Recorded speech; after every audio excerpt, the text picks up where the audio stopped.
The reopening of Charterhouse Bank may not take much longer after Finance Minister told Parliament that he had written to the Central Bank Governor to comply with the parliamentary report seeking its reopening. Under the Constitution of Kenya, Article 231,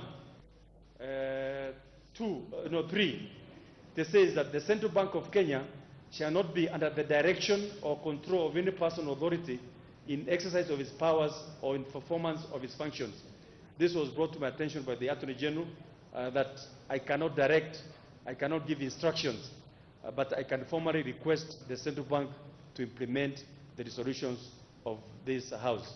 Members of the House were, however, not convinced that the actions taken by the Minister were the best he could do. Mr. Speaker, you have heard the Minister say that he has no capacity to order or ask Central Bank on how to operate, Mr. Speaker. And you know, Mr. Speaker, the office of the Minister is not the Minister as a person, but a ministry, Mr. Speaker. And when this bank was closed, Mr. Speaker, the then Minister, as he was then, Amos Kimunya, he told the House that he ordered the bank to go on statutory management to protect the interest of depositors. So how did the ministry get powers then, Mr. Speaker? Only for the Minister to inform the House that the Constitution had tied his hands since Central Bank's independence was enshrined in the Constitution, an issue that was also not received too well by the House. When my predecessor took whatever action he took, the new Constitution had not been enacted. So under the old Constitution, there was power. But if he is of the opinion that this should be done, then I think it's for the Minister himself to give that directive, or rather to give that position and say that the House expects you to open the Central Bank using the powers given to you under the current law.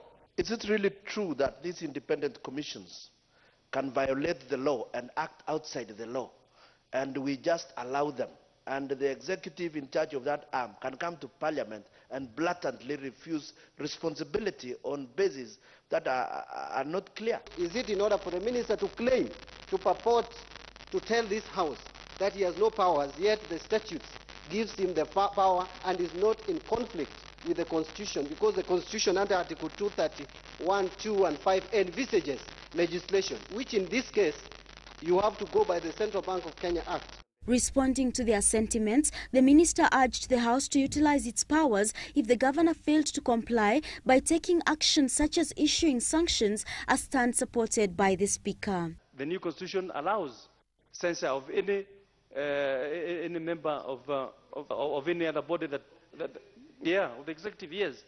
Mr. Speaker, it can also be taken to the Powers and Privileges Committee, Mr. Speaker, to come up with a solution. As I said, Mr. Speaker, I don't believe this House is powerless. Indeed, the Minister is right to assert that the House is not powerless, and that the House does not act in vain.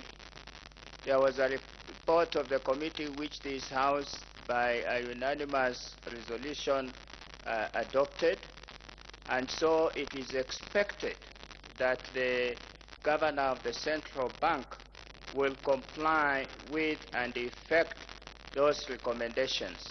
The closure of Charterhouse Bank has been a subject of debate in the House for some time now, and members can only wait and see if the Governor will heed to the report of the House proposing the reopening of the bank for investors to access their money. Nancy Njoki, GBS News.